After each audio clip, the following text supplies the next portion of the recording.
চারিদিকে কত কিছু ঘটছে, মুখে মুখে ঘটনা যা রটছে, আড়ালে প্রকাশ্যে যা বলছে, তাই নিয়ে ক্যামেরা চলছে, ক্যামেরা চলছে, ক্যামেরা চলছে, ক্যামেরা চলছে।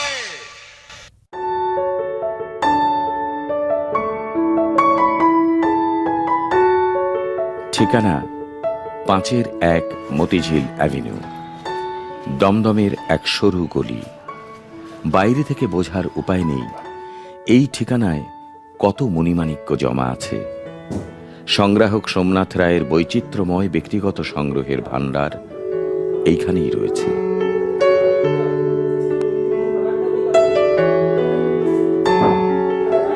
অনেক বিষয়েই সংগ্রহ তাঁর নেশা। তার মধ্যে একটি হল রবীন্দ্রনাথের লেখা গ্রন্থের প্রথম সংস্করণ। 1336 সনে প্রকাশিত শিশু ভোলানাথ, 1339 সনে প্রকাশিত ভানু সিংহের পত্রাবলী, 1340 সনে প্রকাশিত মালঞ্চ, 1342 সনে প্রকাশিত শেষ সপ্তক, বিথিকা, 1343 সনে প্রকাশিত শ্যামলী, খাপছাড়া,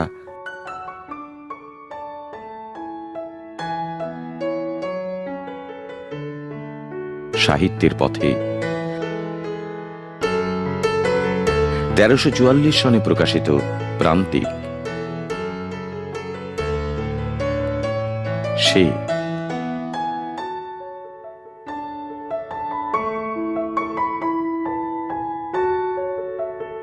1345 সনে প্রকাশিত নৃত্যনাট্য চণ্ডালিকা, পথে ও পথের প্রান্তে। সংগ্রহের তালিকা দীর্ঘ, প্রায় 100-র কাছাকাছি। এছাড়াও আছে গীতারি গ্রন্থের প্রুফ কপি, যা সাধারণত বাইরে পাওয়া যায় না।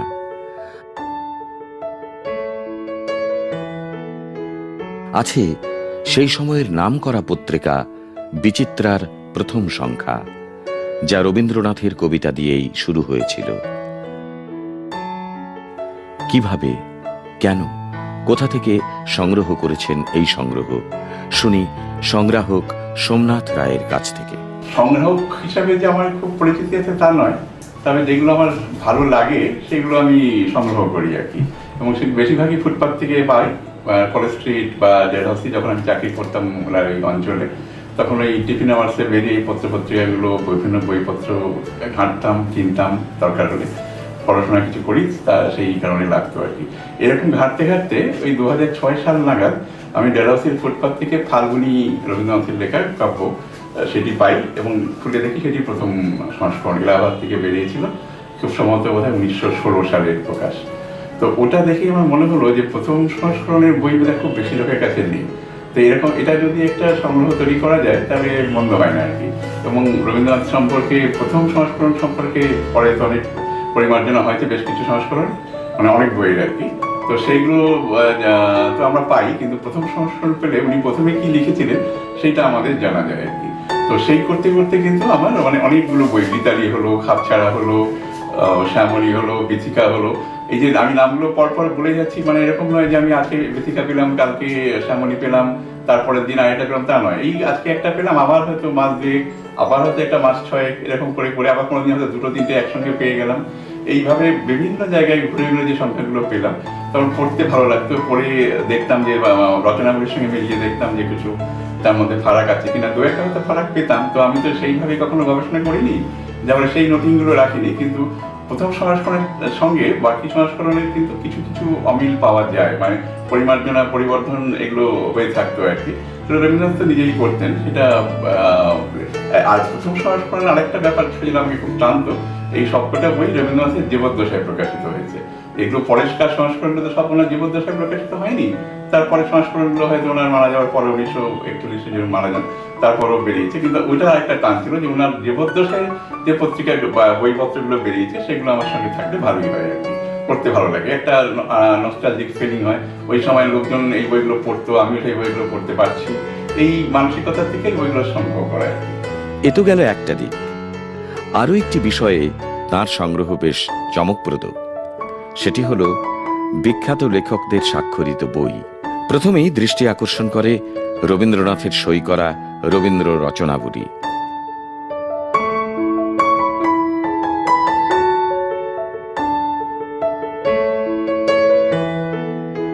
বিভূতিভূষণ মুখোপাধ্যায়ের সই করা রানু,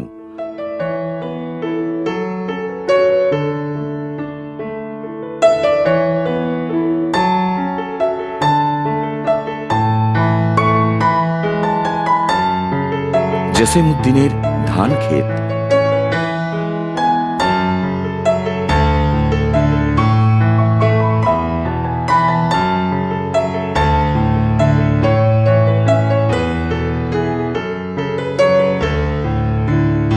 কাজী নজরুল ইসলামের চিত্তনামা,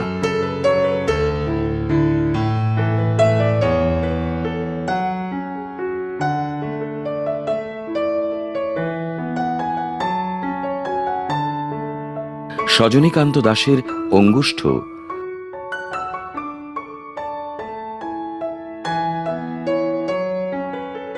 তারাশঙ্কর বন্দ্যোপাধ্যায়ের মহাশ্বেতা,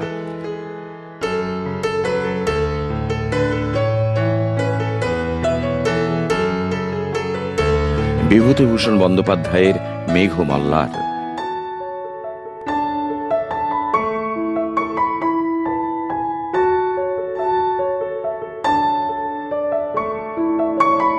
মোহিতলাল মজুমদারের বিস্মরণী,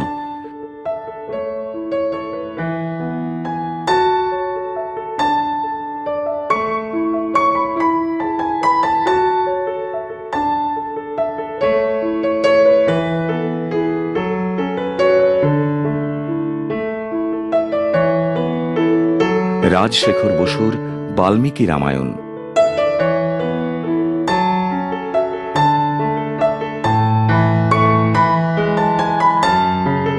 চিত্রবাণী পত্রিকার অহিন্দ্র জয়ন্তী সংখ্যা, যেখানে স্বয়ং অহিন্দ্র চৌধুরী স্বাক্ষর করেছিলেন।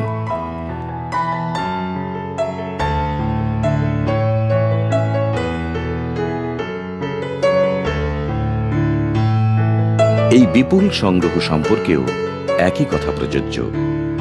তালিকা দীর্ঘ। কিভাবে স্বাক্ষরিত বই সংগ্রহ শুরু হলো, সংগ্রাহক সোমনাথ রায় জানালেন সে কথা। লেখকের সই করা বই, এই সংগ্রহটা যে আমার কি করে গড়ে উঠলো আমার নিজেরই ভাবতে খুব অবাক লাগে। তার কারণ আমি যে খুব নির্দিষ্ট একটা ইচ্ছা নিয়ে এইভাবে বইগুলো সংগ্রহ করেছিলাম ঠিক তা নয়। তো অনেককাল আগে আমার মনে পড়ে 1982 বইমেলায় আমি ইতস্তত ঘুরে বেড়াচ্ছিলাম, হঠাৎ দেখি একটি স্টলের সামনে সমরেশ বসু দাঁড়িয়ে আছেন এবং সেই চমৎকার চেহারায় ধুতিমাজামি পড়া সুদর্শন একেবারে।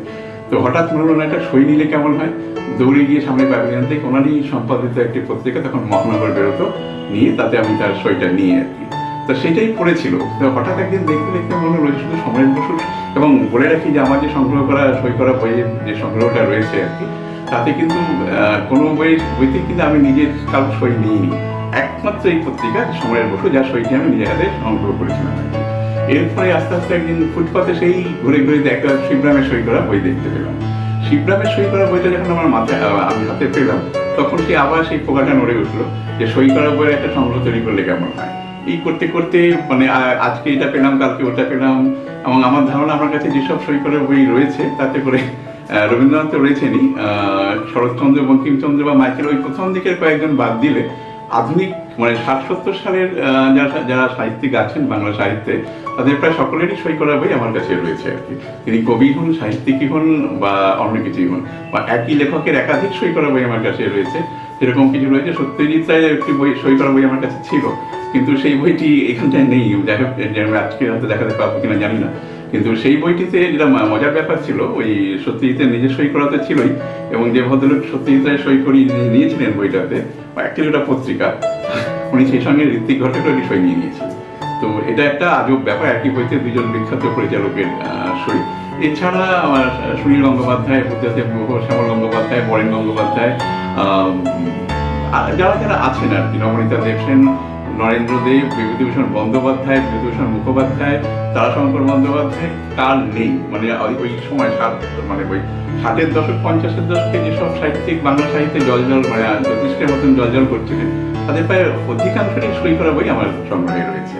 আসলে শুধুমাত্র ভালো লাগা থেকে মনের তাগিদে সোমনাথ রায়ের মতো সংগ্রাহকরা নিঃশব্দে ঘরের খেয়ে বনের মোষ তাড়ানোর মতো কাজ করে চলেন বলেই আমরা সমৃদ্ধ হই, অজানা কত জিনিস জানতে পারি। এদের এইসব সংগ্রহ থেকেই শিল্প, সাহিত্য, সংস্কৃতির ইতিহাস তৈরি হয়, কিন্তু এঁরা থেকে যান অন্তরালে।